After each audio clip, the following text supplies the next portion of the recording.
The village of St. Mary Mead had, for the most part, enjoyed a calm spring morning, the kind where even the restless wind seemed to pause in respect for the neat hedgerows and flowering borders. The church bells rang their customary hours, echoing across the rolling meadows and cobbled streets, carrying with them a familiar comfort to the villagers who, for decades, had been accustomed to this rhythm. In the center of the village, a modest yet charming house sat on Elmwood Lane. Its owner, Mrs. Beatrice Langford, the recently widowed former proprietor of a small dress shop, had decided quite suddenly, as most of the villagers whispered, to host a garden party. Invitations, delivered with a precision that only a Langford could command, had appeared in each mailbox the week prior. The note had been brief. Please join me for afternoon tea in my garden this Saturday. An opportunity to enjoy spring and society alike. By 3:30, the garden was alive with the soft murmur of conversation. Ladies in pale floral dresses and gloves that matched their parasols strolled between tables, adorned with delicate china cups and silver teapots, their laughter tinkling like chimes. Gentlemen lingered near the hedges, discussing parish affairs or recent shipments of produce from the neighboring farms. A few of the younger villagers darted between groups, carrying plates of sandwiches and tarts with a professional air that belied their ages. Miss Jane Marple, comfortably seated on a wrought iron bench near the lilac bushes, observed it all with the quiet fascination of someone used to seeing human folly unfold like a predictable play. She sipped her tea delicately, not for sustenance but as a polite pretense. In truth, she was examining the subtle interactions between the guests. The stiffness of Mrs. Alcott, the widow whose husband had been gone now for nearly a year. The furtive glances of Mr. Theodore Grimshaw, a solicitor who had recently returned to St. Mary Mead after a long absence. The nervy energy of young Miss Clara Penny, whose smile seemed slightly too forced. It was the unremarkable normality of it all that struck Miss Marple. There was a harmony to the gathering, yet beneath it pulsed the undercurrent of unease, small tensions that even a casual observer might overlook, but which Miss Marple noted with the precision of a watchmaker. Mrs. Langford herself moved among her guests with an elegance that belied her recent grief. Her eyes, sharp and alert, missed nothing. Every nod, every courteous smile, every polite word of compliment was accompanied by the faintest measurement of the person's worth in her mind. Some villagers noticed this keen eye and felt it mildly unnerving. Others, accustomed to Mrs. Langford's manner, mistook it for simple charm.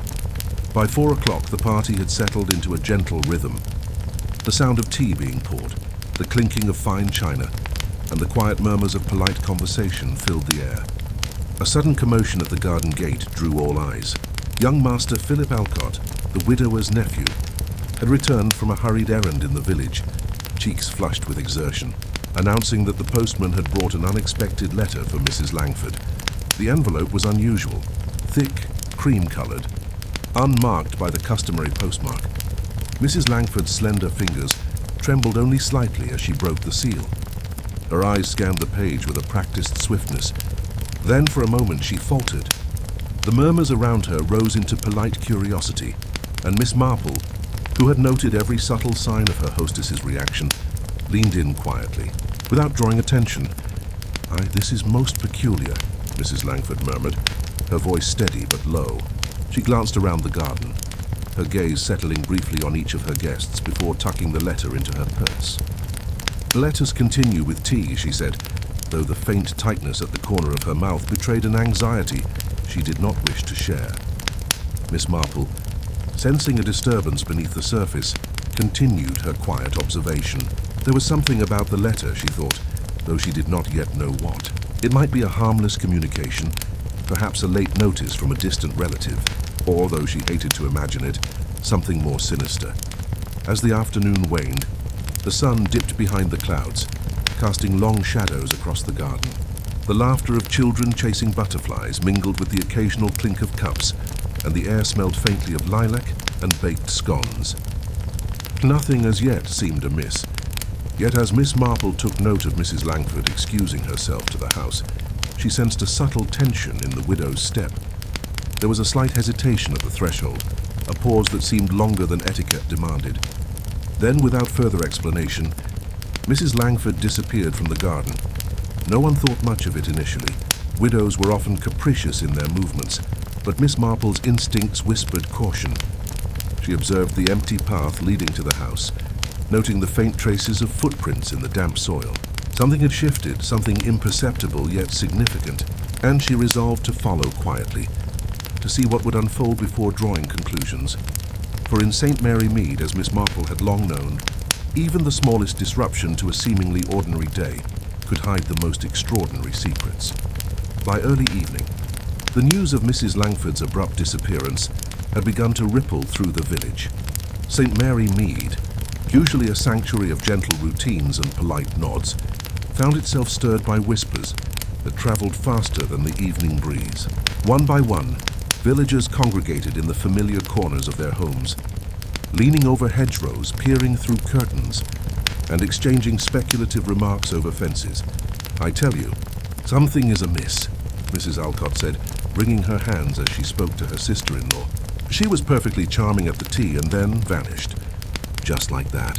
Vanished! Perhaps she simply retired early? Miss Penny offered hesitantly, adjusting the ribbon of her hat. One must remember widows can be temperamental, scoffed Mrs. Alcott.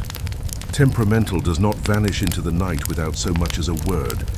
Mark my words, something has happened. On Elmwood Lane itself, the postman, Mr. Harding, had begun to repeat his own version of events to anyone who would listen. "It was a letter," he said, lowering his voice as if imparting a secret of cosmic importance, "delivered just this afternoon." She read it, and then gone, vanished. The way she looked, it was unlike her. Meanwhile, at the Crown Inn, the village hub for news and debate, the regulars had gathered for an evening drink. Mr. Grimshaw, the solicitor, had taken the chair of authority naturally, though the patrons' gazes often lingered with suspicion. "It might be nothing," he began, tapping a finger against the table. "A sudden visit, perhaps an old acquaintance seeking to console her. It is a plausible explanation," yet his assurance rang hollow. Everyone could see the doubt flickering across his face, and several minds began spinning in darker directions. "A letter that causes a disappearance," muttered old Mr. Pettigrew, who had spent most of his life observing from the sidelines. "It smacks of ill tidings, if you ask me. One does not simply vanish at dusk." By the hearths of St. Mary Mead's cottages, conjecture swirled like smoke. The widow's recent fortune from her shop, the subtle rivalries among neighbors, and the occasional gossip about clandestine romances all became fertile ground for speculation. Some suggested a distant cousin, perhaps disgruntled by inheritance. Others hinted at a mysterious suitor, or even a debt long overdue. Amidst all this, Miss Marple moved with her usual unassuming air, blending into the background while listening to fragments of conversations she might otherwise have ignored. She noted which villagers hesitated in their words, which avoided the direct gaze, and which seemed almost eager to imply dark imaginings. "The postman does exaggerate," she remarked quietly to herself, peering through the lace curtain of her sitting room as she sipped her evening tea. And yet, he may have observed more than he thinks. By nightfall, the local constable, Inspector Foley, had been summoned to Mrs. Langford's residence. His brow furrowed with concern as he considered the various accounts. The house itself, tidy and unchanged since the afternoon, offered no signs of struggle. A cup of tea still sat half full on the drawing-room table, the letter nowhere in sight. "I must speak with everyone at the party," he muttered to himself, pacing the narrow hallway. "Something will turn up. People do not vanish without reason." Outside, the village seemed smaller somehow, the familiar streets lined with shadows that lengthened as night deepened. Doors were closed a little earlier than usual, and curtains were drawn against more than just the chill of evening. Miss Marple, observing quietly from her own window, noted the tension threading through the village like a persistent hum. In her mind, she catalogued each remark, each nervous glance, each tremor of the voice that might later reveal more than its speaker intended. There was, she realized, a curious consistency in human behavior. People often misled themselves as much as others, and in this small village, decades of acquaintance had woven habits of concealment and polite deception into the very fabric of daily life. In other words, nothing was as simple as it seemed. By the time the moon had risen high, casting silver light across the quiet village, The rumor mill had reached its own crescendo.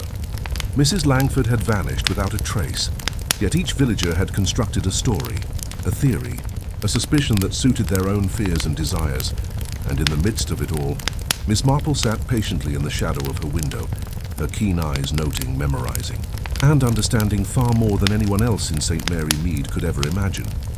She knew that while the village reacted with chatter and conjecture, the truth lay hidden in subtleties, gestures, silences, and the delicate inconsistencies in human nature. For in this village, as in all others, secrets did not remain buried forever, and Miss Marple intended to uncover them, one quiet observation at a time. By the following morning, St. Mary Mead had settled into a nervous routine. While the sun shone upon its neatly trimmed lawns and cheerful cottages, an undercurrent of tension threaded through the village like an uninvited guest. Mrs. Langford's disappearance had become the principal topic of discussion, whispered over breakfast tables, and recounted with varying degrees of embellishment in the market square. Inspector Foley arrived promptly at Mrs. Langford's house, notebook in hand, his expression a careful mixture of concern and professional determination. Miss Marple, who had followed unobtrusively, presented herself at the front gate as though by coincidence, carrying a basket of freshly picked herbs. "Good morning, Inspector," she said sweetly, masking her curiosity behind the calm politeness of a neighbor checking in. "I hope the night passed without incident?" Foley nodded briskly, though he seemed faintly irked by her presence. "Miss Marple, your concern is appreciated, though this matter is, I assure you, under control. I have begun questioning all those present at yesterday's garden party." Miss Marple inclined her head, a subtle smile at the corner of her lips. "Of course. It is remarkable how quickly the mind recalls the details when an unusual event occurs." She lingered near the doorway, ostensibly offering assistance, but in truth, she was listening with the patience of a spider waiting for its prey. The police began with the obvious suspects, the household staff, the relatives, and anyone known to have recent dealings with Mrs. Langford. Their interviews, though diligent, followed a pattern that Miss Marple recognized instantly. They asked the direct questions, expecting direct answers. They overlooked hesitation, glanced at a flicker of unease, or interpreted politeness as candor. Meanwhile, the villagers themselves provided a tapestry of conflicting accounts. Mrs. Alcott was certain she had seen a shadow near the garden gate just before Mrs. Langford's departure, while Miss Penny insisted she had caught a glimpse of the widow standing quietly by the lilac bushes, as if deep in thought. Mr. Grimshaw, the solicitor, offered that he had seen Mrs. Langford glance at her purse with an expression he interpreted as worry. Each story differed, yet Miss Marple noticed the invisible threads that connected them as she moved through the house, inspecting the arrangement of furniture, the placement of a teacup, and even the faint indentation in the carpet where Mrs. Langford's chair had rested. Miss Marple began to see patterns invisible to all others. It was not a question of fingerprints or footprints, she mused, but of behavior. Humans, she knew, left traces in their gestures, in the way they hesitated over words, in the subtleties of their daily routines. In the drawing room, a faint curl of paper poked out from beneath a cushion on the sofa. Miss Marple retrieved it carefully, a scrap torn containing only a few hastily scrawled words. "Do not trust," it read, followed by a signature that was incomplete and undecipherable. She tucked it into her pocket without comment, knowing the value of subtlety over immediate revelation. Inspector Foley, meanwhile, had interviewed the gardener, Mr. Collins, whose steadfast eyes and calloused hands betrayed nothing. He claimed to have noticed nothing unusual the previous afternoon, though Miss Marple observed a faint smudge of dirt on his cuff that suggested he had indeed been near the gate at the time of Mrs. Langford's disappearance. Foley, in his thorough but somewhat literal approach, took the gardener at his word. By midday, a preliminary theory had begun to circulate, that Mrs. Langford had perhaps left of her own accord, upset by some private worry or correspondence. The police, keen to close the case quickly, leaned toward this explanation. But Miss Marple, sitting quietly on the window seat of the drawing room, knew that appearances were rarely what they seemed. Small inconsistencies revealed themselves with subtle insistence. The placement of the teapot, slightly askew, suggested that someone had returned in a hurry. The faint scent of lilac in the hallway indicated that the widow had passed through more quickly than usual, brushing against the blooms with purpose. A chair left slightly pulled back hinted at a hurried movement. Each detail, seemingly minor, was a note in a melody only Miss Marple could hear. Later in the garden, she spoke softly to herself, her voice barely above the rustle of leaves. People often try to explain away what frightens them, yet fear, when observed carefully, leaves a pattern unmistakable to the patient eye. She glanced at the footprints leading from the gate toward the woods behind the property, noting how they faded before reaching the path. Some footprints, like truths, are meant to vanish, and so the day continued, filled with polite interviews, hesitant statements, and careful note-taking by the inspector. Yet Miss Marple remained convinced that the real story lay not in what people said, but in what they did not say, and more importantly in the small, almost invisible clues that would ultimately betray the truth. By evening, St. Mary Mead buzzed with fresh speculation, none of which took into account the quiet scrutiny of the village's most unassuming observer. Miss Marple, seated once more near her window with the fading light of the day casting a gentle glow, prepared to follow the threads she had begun to see, knowing that the true mystery of Mrs. Langford's disappearance was only just beginning to unfold. By the second day of Mrs. Langford's disappearance, the village of St. Mary Mead had begun to settle on a narrative, one that satisfied the need for clarity, even if it lacked certainty. The police, eager to demonstrate progress, had identified the first plausible suspect, Mr. Theodore Grimshaw, the solicitor who had recently returned to the village after a prolonged absence. His proximity to Mrs. Langford at the garden party, combined with whispered rumors about debts and inheritances, had made him an easy target for suspicion. "I'm afraid, Miss Marple," Inspector Foley said as he walked through Elmwood Lane, "the evidence, circumstantial as it may be, points in a very clear direction. Mr. Grimshaw had both opportunity and motive. I intend to question him further this evening." Miss Marple nodded politely, her expression neutral. "Of course, Inspector. One must follow the threads wherever they lead." She smiled faintly to herself, noting that the police's attention often fixed on what was most visible while overlooking what was subtle. The villagers, too, had begun to form their own judgments. At the market, Mrs. Alcott could barely conceal her excitement. "It's obvious, isn't it? That new solicitor is far too eager to ingratiate himself with the widow. And now she's gone. He must know more than he admits." Miss Penny, ever polite but not without her own suspicions, offered a quieter assessment. "I suppose it is possible, but surely there are other explanations. He seems respectable, doesn't he?" "Respectable doesn't mean innocent," Mrs. Alcott snapped, clearly relishing the gossip. "I tell you, these new arrivals often bring trouble with them. They hide behind manners while their intentions are quite different." Meanwhile, Inspector Foley visited Mr. Grimshaw's modest home, a tidy house with neatly trimmed hedges and the faint aroma of fresh ink and leather from his law practice. He asked precise questions, each designed to trap the man into a contradiction or slip of the tongue. "I had no reason to harm Mrs. Langford," Grimshaw insisted, his tone polite but firm. "I came to St. Mary Mead to resume my practice quietly. I have been acquainted with Mrs. Langford only in the most cordial of ways." Yet the inspector's eyes narrowed. The man's calmness seemed almost too measured, too rehearsed. Foley noted the way Grimshaw's hands fidgeted when asked about the garden party and the mysterious letter. In the police's view, these were damning signs. In Miss Marple's view, they were mere distractions, clever misdirections meant to protect something else entirely. Miss Marple, observing the proceedings from a discreet corner of the solicitor's study, could not help but notice small discrepancies in the story. Grimshaw's shoes bore faint traces of garden soil, though he claimed to have remained entirely in the house that afternoon. His coat, when hung back on its peg, showed a slight smear on the sleeve, almost as if he had brushed against something in a hurry. And yet these signs were subtle, and the inspector, eager for resolution, either ignored or misinterpreted them. Later, at the vicarage, villagers gathered to discuss the situation with Reverend Peters. He listened patiently, nodding along as each theory was offered. "We must be cautious not to cast blame too hastily," he advised. "Yet we cannot ignore the facts either. The widow's disappearance is mysterious. And Mr. Grimshaw's presence does require scrutiny.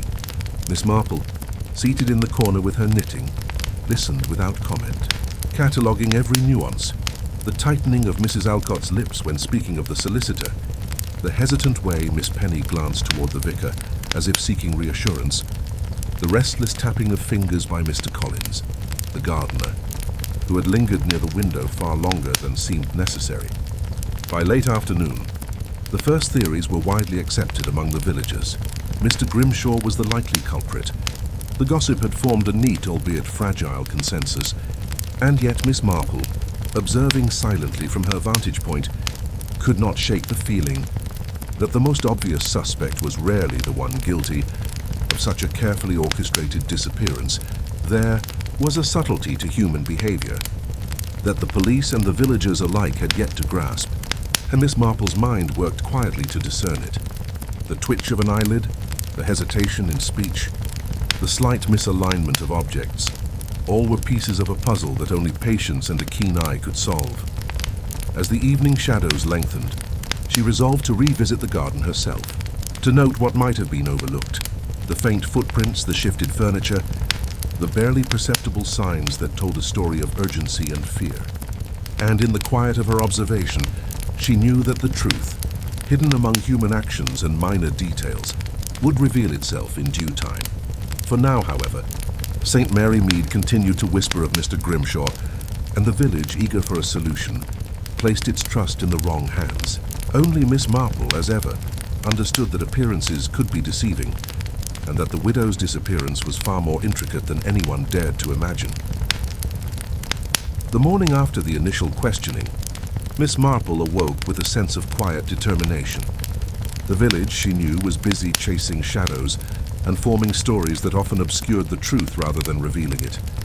While Inspector Foley focused on the obvious, Mr. Grimshaw's alleged motives and the whispered rumors of debt and inheritance, Miss Marple trusted in subtler signs, the small details that others dismissed as inconsequential. After breakfast, she strolled toward Mrs. Langford's garden, ostensibly to check on the newly planted roses and lilacs. Her eyes, however, were alert, scanning the garden with a practiced attention to human habits. There, near the lilac bushes, she noticed a slight depression in the soil, almost hidden beneath fallen petals. The indentation was peculiar, not deep enough to indicate heavy movement, but enough to suggest a recent presence.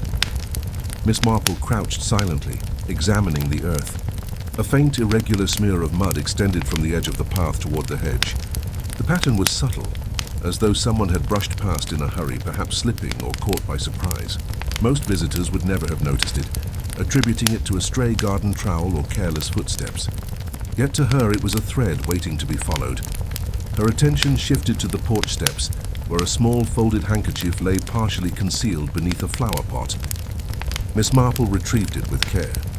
It was not Mrs. Langford's, she thought immediately. Its delicate embroidery was unfamiliar, and the faint scent of lavender lingered upon the fabric. She tucked it into her pocket, knowing the significance of items left behind. They were often markers, unintentional footprints of human emotion. By mid-morning, the inspector arrived, still confident in his assessment of Grimshaw's culpability. "I'm making inquiries with his household staff," he said briskly. "If there is any inconsistency in his story, we will find it." Miss Marple said nothing, simply offering a gentle smile. She did not need to announce her suspicions. The clues, she knew, would reveal themselves in their own time.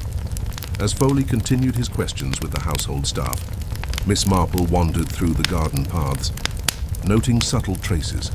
A chair slightly askew near the veranda, a cup that had been hastily set aside, and, most intriguing of all, a small trail of footprints leading toward the back gate, but stopping abruptly at the edge of the shrubbery. The impression was barely perceptible, yet it hinted at someone who had paused, looked back, and perhaps reconsidered their movement. Returning to the house, she moved through the drawing room, examining familiar objects from a new perspective. A book lay open on the table, its pages marked not by use but by careful placement.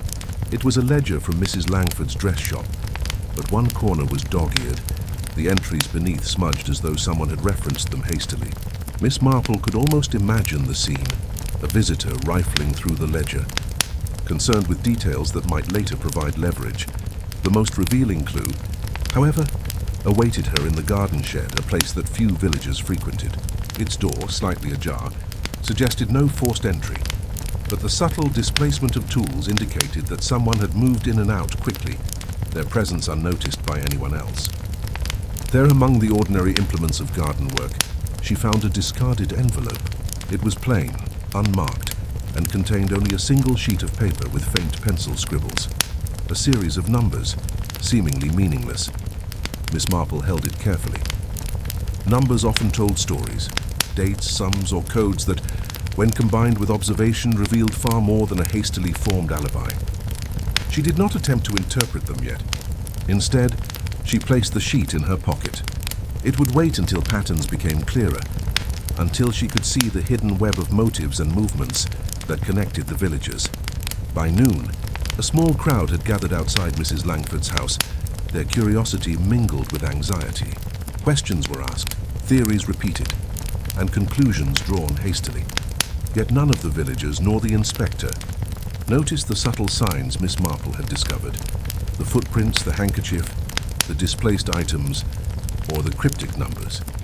She realized that while others sought drama and scandal, the real story lay in the quiet details, the small deviations from routine that indicated fear, urgency, or deception. The widow's disappearance, she mused, was carefully orchestrated, but even the most meticulous planning could not entirely erase human traces. As the sun climbed higher in the sky, Miss Marple returned to her own home, her mind quietly assembling the puzzle pieces. Each clue, no matter how minor, added to the mosaic of behavior she had been observing since the garden party. Somewhere within these subtle signs lay the key to understanding what had happened to Mrs. Langford, and to identifying the person who believed they could disappear without leaving a trace. By mid-afternoon, the atmosphere in St. Mary Mead had grown heavy with unease. The village, normally so composed in its routines, was now a hive of anxious whispers and sidelong glances. Mrs. Langford's disappearance had drawn attention not only to her own affairs, but to long-buried tensions among neighbors, tensions that Miss Marple had observed quietly from the outset. Inspector Foley, eager to establish some progress, had called a meeting at the vicarage. Most of the villagers attended, bringing their fears, suspicions, and prejudices with them.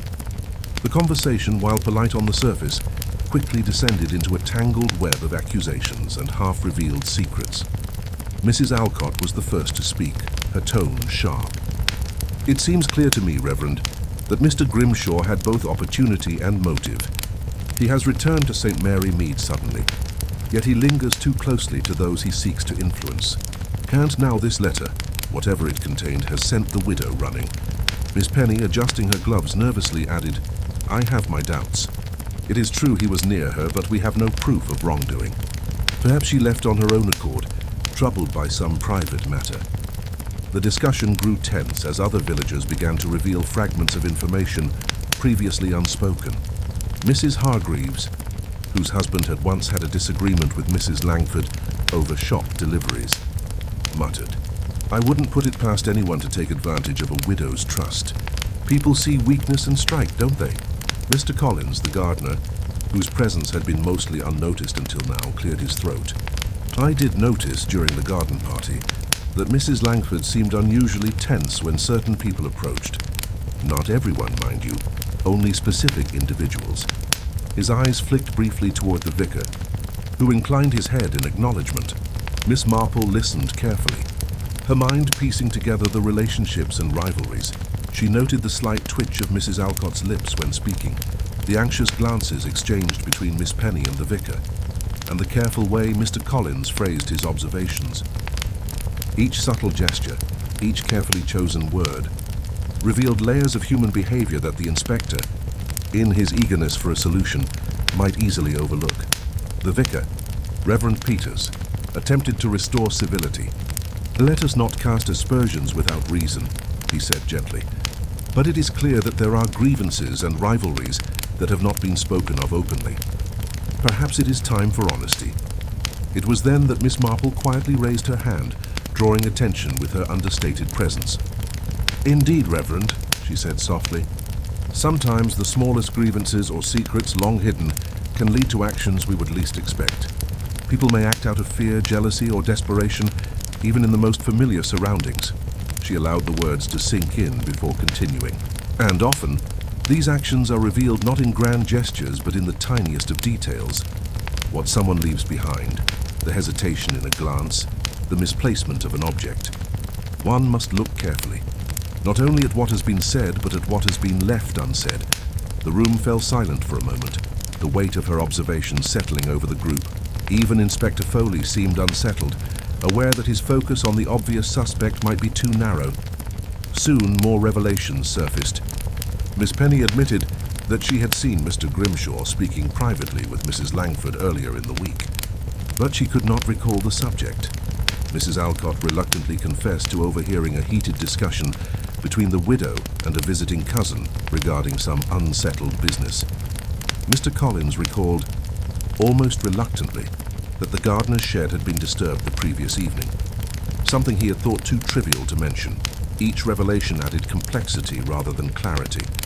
The first suspect, Mr. Grimshaw, remained under scrutiny, yet the emerging layers of secrets hinted at a broader web of motivations, some entirely hidden from the casual observer. Miss Marple, seated quietly in the corner, observed the group's reactions closely. The subtle flicker of guilt or discomfort, the avoidance of direct eye contact, the small, almost imperceptible signs of tension, all these she catalogued mentally. She knew that human nature often betrayed itself when least expected, that a carefully guarded secret might slip through in a moment of carelessness. As the meeting drew to a close, the villagers left with minds buzzing with conjecture and unease. Miss Marple remained behind, glancing around the vicarage's modest sitting room. She reflected on the intricate interplay of relationships, rivalries, and hidden resentments, knowing that the truth of Mrs. Langford's disappearance was entwined with these subtle, often overlooked dynamics. For while the village reacted outwardly with gossip and speculation, Miss Marple recognized that the real story lay beneath the surface, in gestures, silences, and the delicate interplay of human emotion. And it was precisely in these understated details that she would uncover the path leading to the widow, and to the one who sought to obscure the truth. The following day brought an unexpected turn that unsettled even the most composed villagers of St. Mary Mead. As morning mist lifted from the hedgerows, a loud commotion at the edge of the village drew curious onlookers. A young boy, breathless and wide-eyed, ran down the lane toward the vicarage, shouting, "There's someone in the woods, near the old mill." Inspector Foley, summoned instantly, arrived with a small contingent of constables. The villagers, already tense from days of speculation, clustered together, their murmurs swelling into a chorus of fear and conjecture. Miss Marple, calm as ever, followed at a measured pace, noting the expressions on each face, the blend of excitement, anxiety, and relief that often accompanies a rumor's confirmation. The group reached the clearing by the old mill, where the fog clung to the grass like a shroud.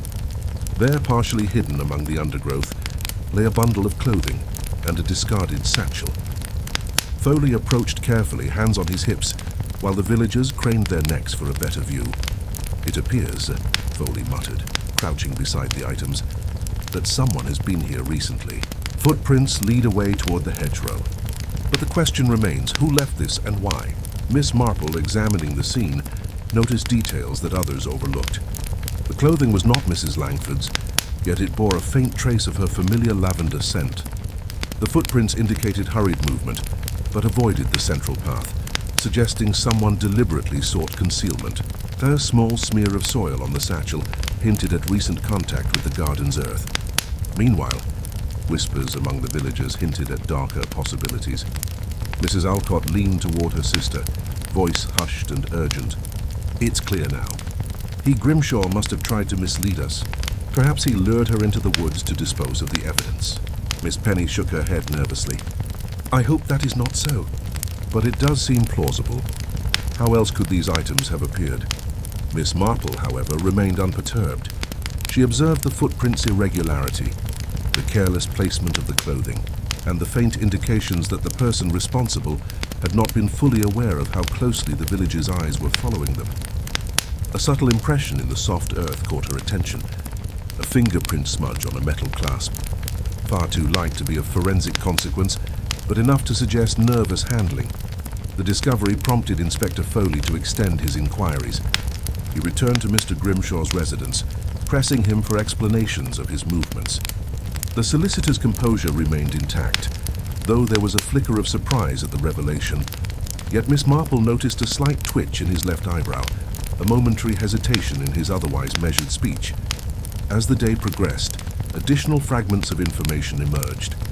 Miss Penny admitted she had seen someone lingering near the woods the previous evening, but she could not identify the figure clearly. Mr. Collins, the gardener, recalled hearing soft rustling and the snapping of twigs after dusk, sounds he had dismissed as animals at play. These minor admissions, seemingly trivial to the police, formed threads that Miss Marple began to weave into a coherent picture. By afternoon, the villagers' speculation had intensified. Some suggested the widow had been kidnapped, others that she had stumbled upon a hidden secret and fled in fright. The theories multiplied, each more elaborate than the last, but none accounted for the subtle cues Miss Marple had been observing, the deliberate misdirection, the careful avoidance of certain paths, and the signs of urgency that suggested fear rather than premeditation. Returning to Elmwood Lane, Miss Marple quietly examined the edges of the hedgerow near the old mill. A faint scrap of fabric caught on a bramble, a tiny thread almost invisible yet telling. She recognized the material immediately. It matched a scarf Mrs. Langford had worn at the garden party. Though the color had faded slightly from contact with damp earth, a new realization stirred within her. The disappearance and the items left behind were not meant to mislead entirely. They were staged to create confusion, to direct suspicion away from someone who understood the village and its inhabitants intimately. Miss Marple noted that the careful placement of the items suggested foreknowledge of the investigation and a cunning mind behind the plan. As dusk fell over St. Mary Mead, the village buzzed with conjecture and fear, none of which touched upon the hidden logic Miss Marple now discerned. The discovery in the woods had shifted attention, but it had also revealed a critical pattern. The true culprit was not acting out of simple malice or opportunity, but from calculated intent, manipulating appearances to hide their own involvement. And in the quiet reflection of the evening, as she watched the village's lanterns flicker to life, Miss Marple understood that the stage was set for the final test, the moment when observation, patience, and subtle psychology would converge to reveal the truth behind the widow who had vanished at midnight. The following morning, St. Mary Mead awoke to a curious quiet.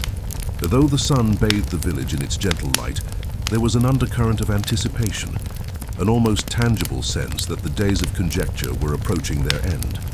Miss Marple, herself calm and composed, had spent the night arranging her thoughts, connecting the subtle observations she had accumulated since Mrs. Langford's disappearance.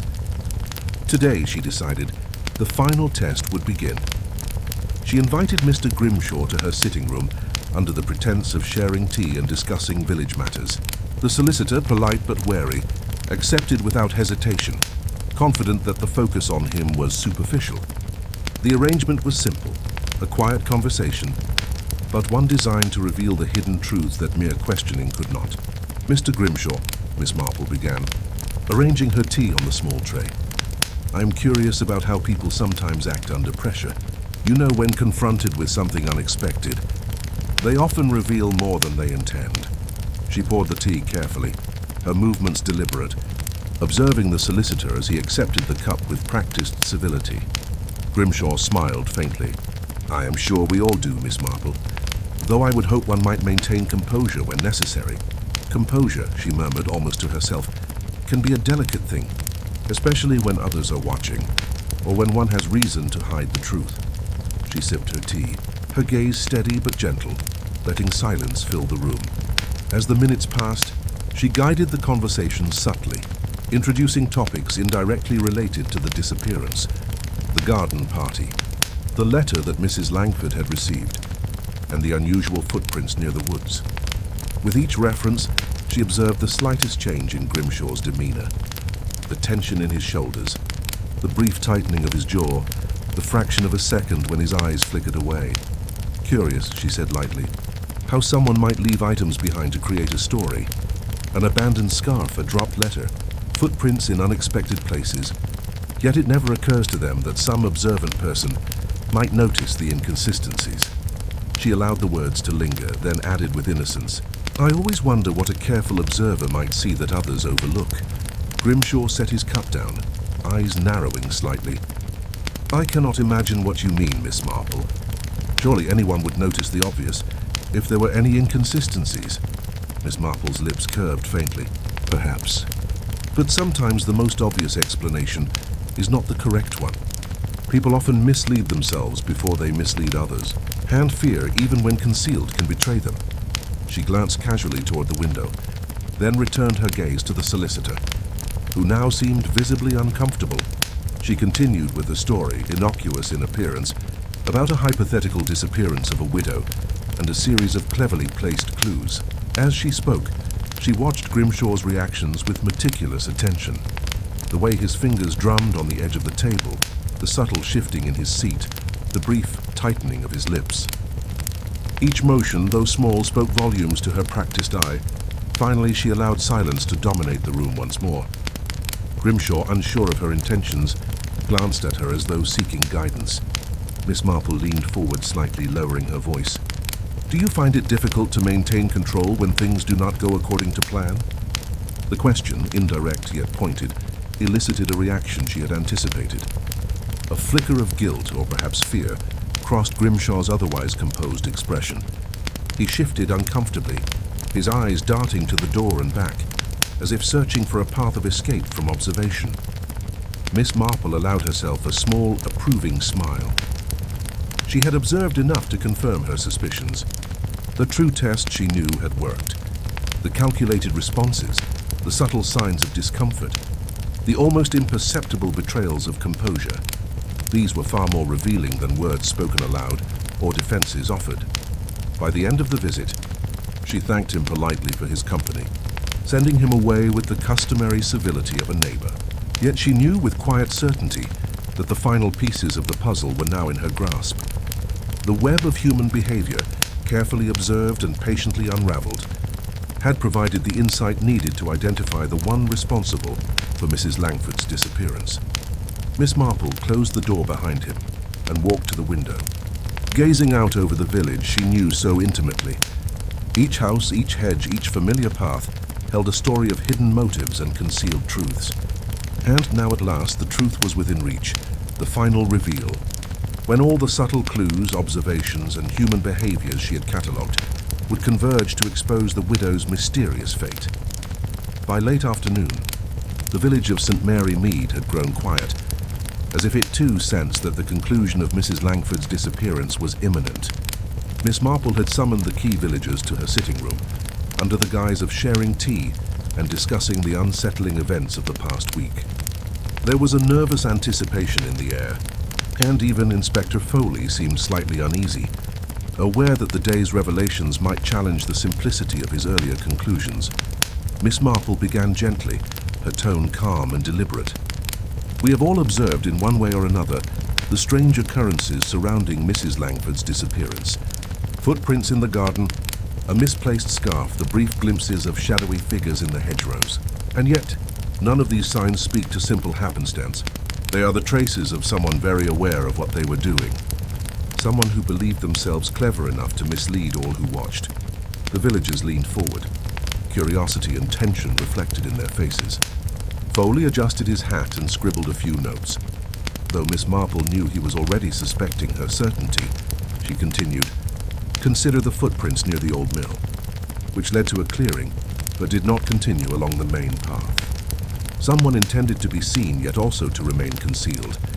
And the handkerchief, left among the flowers, embroidered in unfamiliar thread, yet faintly carrying Mrs. Langford's lavender scent. It was intended to suggest a hurried departure, perhaps even abduction." Miss Marple's eyes swept across the room, lingering briefly on each suspect in turn. And yet, when we examine human behavior, the truth often betrays itself in the smallest ways. The hesitation in a glance, the twitch of a hand, the subtle shift in posture when a question touches upon guilt or fear. It is here that the real story lies. She turned slightly toward Mr. Collins, the gardener, whose quiet presence throughout the investigation had seemed almost incidental. "Mr. Collins, you noticed activity near the garden shed the evening before Mrs. Langford disappeared. You were reluctant to mention it, were you not?" The gardener's eyes widened slightly, and he shuffled uncomfortably. I did notice something," he admitted, voice low. "But I thought it best to mention only what was certain." Miss Marple inclined her head. "Understandable. But in truth, the small actions we overlook, the subtle disruptions we fail to record, often point us directly to the one responsible. The shed was used as a place to prepare for the widow's departure, a departure staged not to protect her, but to cover another's intent." Gasps rippled through the room. Foley's pen paused mid-note, uncertainty flickering across his face. Miss Marple continued, her voice calm, almost conversational. "And consider the envelope with the pencil marks. The numbers seemingly meaningless. To most, an irrelevant scrap of paper.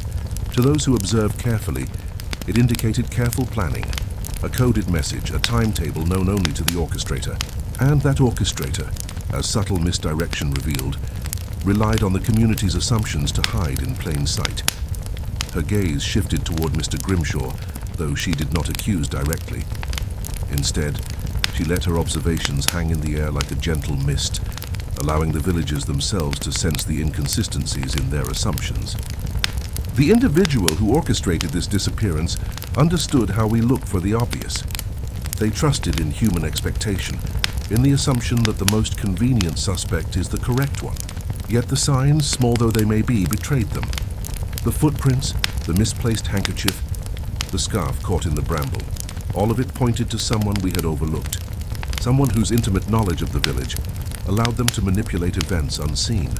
Finally, she allowed a pause, the weight of her words settling over the room. Then, softly but decisively, she said, "It was not Mr. Grimshaw who caused Mrs. Langford to vanish, nor was it the cousin nor any outsider. It was someone who moved among us quietly, whose familiarity with our habits and routines permitted careful orchestration. And that person, Mr. Collins, relied upon everyone else's assumptions to cover his own actions." The room erupted in disbelief. Foley's voice was sharp. "Collins! Are you saying you—" The gardener's head bowed and a faint, almost imperceptible sigh escaped him. "Yes," he admitted. "I never meant for anyone to be harmed. I only wished to move her away to prevent certain disclosures." Miss Marple nodded gently. "Indeed. And your fear, your careful placement of misleading clues was your undoing. The very effort you made to hide your involvement, the footprints, the scarf, the handkerchief, left patterns only an observant eye could discern. And I observed them." Foley, though relieved at the resolution, shook his head in amazement. "Remarkable. All these small details. I see now that the solution was never in the obvious. It was in the subtle, the overlooked, the understated." Miss Marple smiled faintly. "Precisely, Inspector. Human nature, when observed carefully, often tells more than words or appearances ever could. And in St. Mary Mead, as in any village, the truth can always be discerned if one knows where to look and how to look." The villagers, still processing the revelation, murmured among themselves. The mystery had been solved, the culprit revealed, and yet the quiet precision with which Miss Marple had discerned the truth left them in awe. The widow, though hidden for a time, would soon return safely, and the village could breathe once more, but with the subtle reminder that even the most tranquil communities conceal secrets waiting to emerge. The evening settled over St. Mary Mead with a calm that felt almost unnatural after the tumult of the past week. The village streets, lined with familiar hedgerows and cottages, seemed unchanged at first glance, yet beneath the ordinary facade lingered a quiet tension. The story of Mrs. Langford's disappearance and the revelation of Mr. Collins as the orchestrator had left an indelible mark upon the community, one that polite conversation and daily routines could not entirely erase. Miss Marple moved slowly along Elmwood Lane, observing the villagers returning to their homes. There was a tentative civility in their interactions, a careful politeness as neighbors greeted one another with subdued nods. Mrs. Alcott, who had once dominated gossip with certainty and flair, now spoke in softer tones, her voice tinged with reflection rather than accusation. Miss Penny, still a little pale from anxiety, offered small smiles as if testing whether the village's calm could be trusted once more. Inside her own modest sitting room, Miss Marple settled with a cup of tea, her mind tracing the intricate paths of human behavior that had led to the resolution. The case had been far more complex than the surface suggested.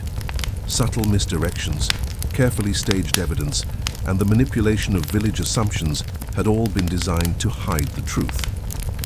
Yet it was precisely the very subtlety, the tiny deviations from ordinary behavior, that had revealed the culprit.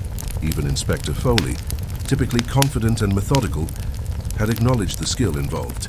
"Miss Marple," he admitted during a brief call at her home, "I have seen much in my time, but your observations surpass anything I could have imagined. The way you notice the smallest gestures and overlook details, it is extraordinary." Miss Marple smiled faintly, stirred not by pride, but by a quiet satisfaction in understanding human nature. "The world is full of small clues, Inspector," she said. "It is merely a matter of seeing them and understanding what they signify. People reveal themselves in their actions more than in their words. One only needs patience, attention, and care." As night fell, the widow herself returned, her appearance as serene as it was unexpected.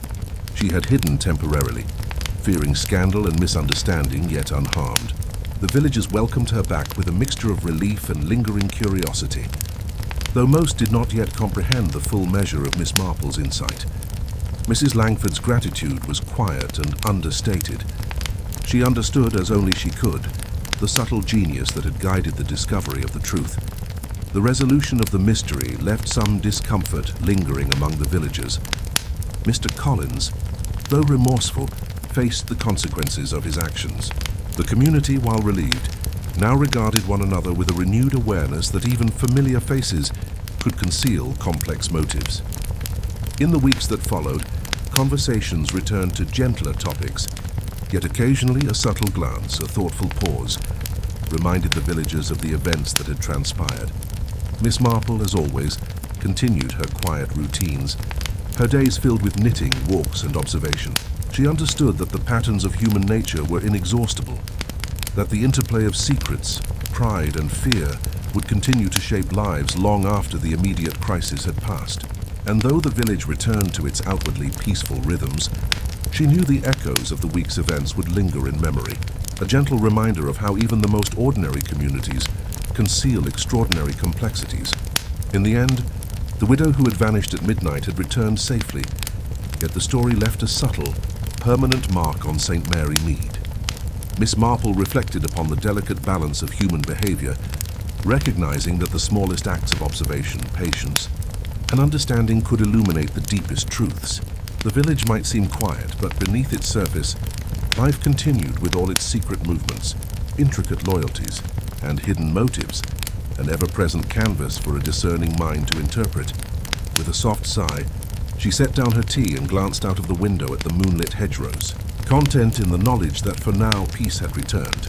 Yet, as always, she remained quietly vigilant, attuned to the subtle shifts in behavior and the unspoken secrets that would forever define the lives of those around her. Though the immediate mystery had been resolved, the ripples of Mrs. Langford's disappearance continued to influence the village in subtle, quiet ways. St. Mary Mead, normally a bastion of routine and gentle civility, now bore an undercurrent of cautious reflection. Villagers moved with measured politeness, aware that beneath the surface of ordinary interactions lay unspoken complexities and hidden motives. Miss Marple, as always, observed with her characteristic calm and attention. She strolled along Elmwood Lane in the early morning light, noting the careful exchanges between neighbors. Mrs. Alcott, once eager to judge and gossip, now offered restrained greetings, her eyes reflecting a quiet awareness of how hasty assumptions could mislead. Miss Penny, ever polite and anxious, lingered briefly near her garden gate, glancing at the paths and hedgerows as if still reconciling yesterday's events with the ordinary life she preferred. In her own home, Miss Marple reflected on the intricate patterns that had led her to discern Mr. Collins's involvement. It was not evidence in the conventional sense that had revealed the truth, but human behavior in its smallest manifestations. A shifted chair, a misplaced handkerchief, the subtle smudge of soil upon a satchel, and the quiet hesitation of a glance when confronted with indirect questioning. Each small action, when observed patiently, told a story that words alone could not convey. The widow, Mrs. Langford, had returned quietly, choosing to retreat from public attention for a time. Her presence was felt yet unassuming, like the gentle warmth of a hearth in an otherwise cool room. Miss Marple noted that the widow's own understanding of the village's social intricacies had been key to her survival. She had navigated threats and uncertainty with discretion, avoiding panic and allowing the careful detective work of observation to illuminate the truth.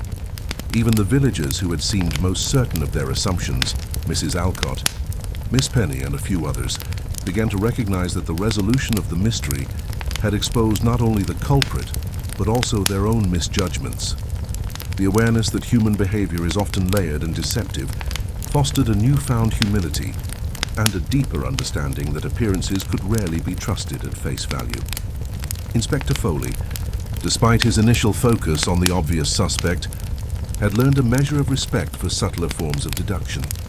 Miss Marple's observations had reminded him that careful, patient attention to nuance often surpasses haste and overconfidence.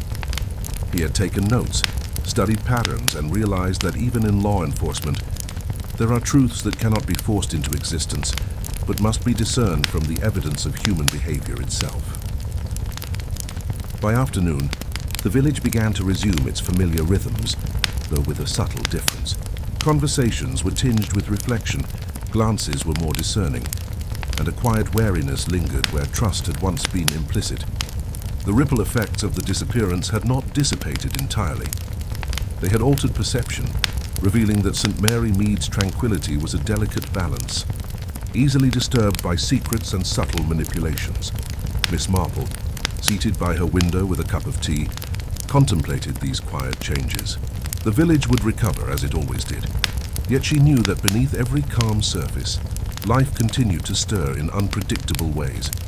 Secrets, resentments, and ambitions remained, waiting for observation, understanding, and the patient unraveling that only a careful eye could provide. And in this quiet contemplation, she recognized the enduring lesson of the case, that human nature, in its complexity, often conceals its most significant truths in the smallest, most ordinary gestures. It is the observant and the patient who uncover these truths, and in doing so, maintain a measure of justice and understanding in a world too easily distracted by appearances. As the sun dipped toward the horizon, casting long shadows over the hedgerows, Miss Marple set down her tea and smiled softly. St. Mary Mead was calm once more, yet beneath its surface life continued, layered, intricate, and forever revealing the quiet truths of human behavior to those who would watch and understand. Even as days returned to their familiar rhythms in St. Mary Mead, Miss Marple sensed that the village would never quite be the same. The events surrounding Mrs. Langford's disappearance and the subtle manipulations of Mr. Collins had left an indelible impression, not only on the community, but also on the quiet moral fabric that underpinned its ordinary life. Though peace had returned outwardly, the awareness of hidden motives and veiled intentions lingered, like a faint echo in the air. Miss Marple walked through the village in the soft light of late morning, observing the subtle interactions that had become tinged with awareness. Mrs. Alcott tended her flower beds with renewed deliberation, speaking to neighbors with measured politeness, mindful of how easily assumptions could mislead. Miss Penny arranged her shop window with care, glancing occasionally toward the street as if to gauge the reactions of passers-by. Even the children, though oblivious to the full intricacies of the recent events, seemed quieter, their games tempered by the hushed reflections of the adults around them. In her sitting room, Miss Marple reflected on the subtle patterns she had uncovered. The solution had never depended on force, confrontation, or even the obvious clues. It was human behavior, in its smallest deviations, that had revealed the truth. Hesitations, fleeting expressions, carefully staged misdirection, and the careful manipulation of assumptions had all pointed with quiet precision to the orchestrator of the widow's disappearance. The widow herself had returned to her home, choosing privacy over public recognition. Mrs. Langford's calm composure and discretion had shielded her from the worst of the village's speculation, and her quiet strength had allowed the truth to emerge without tragedy. Miss Marple admired the widow's poise, recognizing that courage is often subtle, expressed in measured decisions rather than grand gestures. Inspector Foley, despite his conventional reliance on visible evidence, had come to respect the value of patient observation. Miss Marple had reminded him that justice is not merely a matter of what is seen, but of what is understood. The nuances of human behavior, the delicate interplay of fear, guilt, and intention. In this, he had learned a lesson that would stay with him far beyond the resolution of this case. As evening fell, casting long shadows across the hedgerows and cottages, Miss Marple settled into her usual chair with a cup of tea. The village had returned to calm, yet beneath the surface life moved with all its hidden intricacies. Secrets remained, ambitions persisted, and human nature continued to weave its quiet, complex tapestry. Miss Marple, as ever, observed with gentle attentiveness, aware that the ordinary often conceals the extraordinary, and that truth is revealed not in haste, but in patience and quiet understanding. The widow who had vanished at midnight had returned safely. The immediate threat had passed, and yet the events of the week had illuminated an essential truth, that the heart of any mystery lies not merely in circumstance, but in the subtle, often unnoticed actions of human beings. Miss Marple's mind, attuned to these nuances, remained vigilant, ready for the next quiet disturbance in St. Mary Mead, prepared to unravel the hidden threads of human behavior with patience, insight, and gentle wisdom. In the stillness of her home, as lanterns flickered to life and the village settled into its tranquil evening, Miss Marple allowed herself a faint, knowing smile. Life, she understood, is full of small mysteries, subtle betrayals, and hidden truths, and in her quiet observation, she would continue to see, to understand, and to reveal what others might overlook, a constant, gentle guardianship of the ordinary, revealing the extraordinary within. With the mystery resolved and Mrs. Langford safely returned, St. Mary Mead began to settle into its familiar rhythms. The cottages, hedgerows, and winding lanes appeared unchanged, yet a subtle awareness lingered among the villagers, a quiet recognition that even the most ordinary of communities can conceal extraordinary secrets. Miss Marple, as ever, remained quietly observant. She understood that the truth had never been found in dramatic displays or overt evidence, but in the smallest gestures, a shift of posture, a fleeting glance, the meticulous arrangement of objects meant to mislead. It was through careful observation and patience that the web of human behavior had been unraveled, revealing motives and intentions that others had failed to perceive. The widow's ordeal had ended without tragedy, yet it left the village with a new consciousness, that assumptions could be misleading, appearances deceptive, and human nature infinitely complex. Even in the midst of calm, subtle tensions and hidden motives persisted, quietly shaping life in ways only the discerning eye could detect. As Miss Marple sat by her window, sipping tea in the gentle evening light, she reflected on the enduring lessons of the case. People reveal themselves in countless ways, often without realizing it. By observing with patience, understanding, and subtlety, one can uncover truths hidden beneath the surface of ordinary life. St. Mary Mead would continue to thrive, its streets and gardens peaceful once more. Yet Miss Marple knew that beneath that tranquility, life would continue in all its complexity. Secrets, ambitions, fears, and quiet acts of courage quietly intertwining. And she would continue to watch, to notice, and to understand, for the ordinary often conceals the extraordinary, and there will always be mysteries waiting to be seen by those who know how to look.